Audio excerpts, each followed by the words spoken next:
क्या अतुल सुभाष और उसकी फैमिली को कभी न्याय मिल पाएगा? इंडिया की करंट लीगल सिचुएशन से ऐसा बिल्कुल भी नहीं लगता। ऊंची सीट पर बैठे हुए मीलॉर्ड कहते हैं कि पहले रोकड़ा लेकर आओ, तब तुम्हारी पिटीशन पर विचार करना है या नहीं ये सोचेंगे। ये मनी एक्सटॉर्शन के लिए बने हुए कानून एक सोसाइटी के रूप में हम सबको शर्मसार करते हैं। हमारे देश का सुप्रीम कोर्ट तक कहता है कि ये 498 और इससे जुड़े कानून लीगल टेररिज्म है। आइए मैं, आप और हम सब मिलकर एक इनिशिएटिव लें। मुझे उम्मीद है कि इस इनिशिएटिव में आप मेरे साथ जुड़ेंगे और अतुल सुभाष और उसके जैसे हजारों लाखों भाइयों को न्याय दिलाने के लिए अपनी लड़ाई अपनी तरह से लड़ेंगे। क्या अतुल सुभाष और उसकी फैमिली को कभी न्याय मिल पाएगा? इंडिया की करंट लीगल सिचुएशन से ऐसा बिल्कुल भी नहीं लगता, क्योंकि करंट लीगल सिस्टम पूरी तरह से महिलाओं के लिए बना हुआ है और एक महिला जब चाहे, जहां चाहे, जैसे चाहे एक आदमी की जिंदगी को बर्बाद कर सकती है। और इस काम में बड़ी आसानी से पुलिस और जुडिशरी भी उसका पूरा साथ देती है। आप YouTube पर आसानी से देख सकते हैं कि कैसे एक पिता जब अपने बच्चों से मिलने की गुहार लेकर कोर्ट में पहुंचता है तो ऊंची सीट पर बैठे हुए मीलॉर्ड कहते हैं कि पहले रोकड़ा लेकर आओ, तब तुम्हारी पिटीशन पर विचार करना है या नहीं ये सोचेंगे। ये सारी वीडियोस और ऐसे मनी एक्सटॉर्शन के लिए बने हुए कानून एक सोसाइटी के रूप में हम सबको शर्मसार करती है। इसी एक्सटॉर्शन की वजह से न जाने रोज कितने अतुल सुभाष अपनी जान गंवा देते हैं। आज शहीद अतुल सुभाष, हाँ मैं उस भाई को शहीद ही बोलूंगा जिसने कानून की आंखें खोलने के लिए अपनी जान दे दी। आज उस भाई का मामला इतना ज्यादा हाईलाइटेड है, फिर भी शायद ही हमारे कानून बनाने वालों की कानों में कोई जू रहेगा हो। इस सब के लिए मुझे, आपको और हम सबको एक इनिशिएटिव लेना पड़ेगा। आइए मैं, आप और हम सब मिलकर एक इनिशिएटिव लें।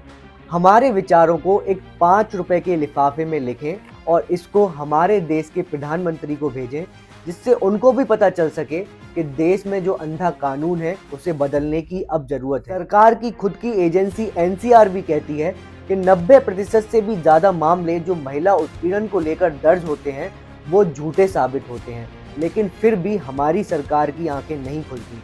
आइए मैं, आप और हम सब मिलकर इस 5 रुपए के लिफाफे के जरिए हमारे देश के प्रधानमंत्री कार्यालय को बताएं कि हमारा देश अब न्याय चाहता है, हमारा देश अब जेंडर न्यूट्रल कानून चाहता है। हम नहीं चाहते कि महिलाओं के खिलाफ हिंसा करने वाले लोगों को कतई बख्शा जाए, पर कोर्ट में झूठी गवाही देने वाली, कोर्ट में झूठा एफिडेविट देने वाली और एक पुरुष के सालों बर्बाद कर देने वाली महिला को सजा जरूर मिलनी चाहिए। और इस सजा का भय उस महिला को भी होना चाहिए, जिससे झूठे केसों से बचा जा सके और ऐसे ही और अतुल सुभाष ना बने। आज हमारे देश ने एक होनहार 34 साल के AI इंजीनियर को नहीं खोया है, बल्कि भविष्य के उस वैज्ञानिक को खो दिया जो शायद इंडिया की प्रगति में बहुत बड़ा योगदान दे सकता था।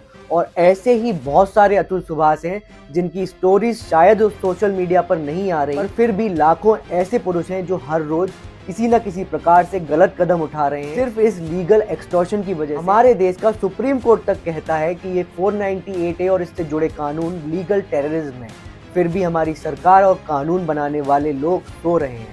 आइए प्लीज मेरे साथ जुड़िए और इस 5 रुपए के लिफाफे में या तो आप अपने विचार लिखिए, या मैंने एक फॉर्मेट अपनी प्रोफाइल के लिंक में डाला है उसका प्रिंट निकालिए और प्लीज उसमें अपना नाम लिखिए और इस 5 रुपए के लिफाफे में रखकर प्रधानमंत्री कार्यालय को भेजिए। अब समय है कि हम सभी अतुल सुभाष और उसके जैसे बहुत सारे लोगों के लिए एक साथ लड़ाई लड़ें। हो सकता है कि आपके परिवार ने अभी ये दंश ना झेला हो, मेरे परिवार ने झेला है। अगर आपके घर में एक पुरुष है, आप उसके भाई हैं, बहन हैं, माता हैं या पिता हैं या कोई भी रिश्तेदार हैं, तो प्लीज इस इनिशिएटिव से जरूर जुड़िए और 5 रुपए के लिफाफे को भेजकर प्रधानमंत्री कार्यालय में लाखों लिफाफों की वो भीड़ लगा दीजिए, जिससे हमारे कानून बनाने वाले लोगों के कान में जू रहेंगे और उनको भी पता चले कि हमारे देश का पुरुष कितना प्रताड़ित है, कैसे उसके साथ एक लीगल टेररिज्म और लीगल एक्सटॉर्शन किया जा रहा है। मुझे उम्मीद है कि इस इनिशिएटिव में आप मेरे साथ जुड़ेंगे और अतुल सुभाष और उसके जैसे हजारों लाखों भाइयों को न्याय दिलाने के लिए अपनी लड़ाई अपनी तरह से लड़ेंगे। मुझे उम्मीद है कि इन्फ्लुएंसर भी इस इनिशिएटिव को अपनी तरफ से समर्थन देंगे, जिससे ये इनिशिएटिव एक बड़े स्तर पर चलाया जा सके।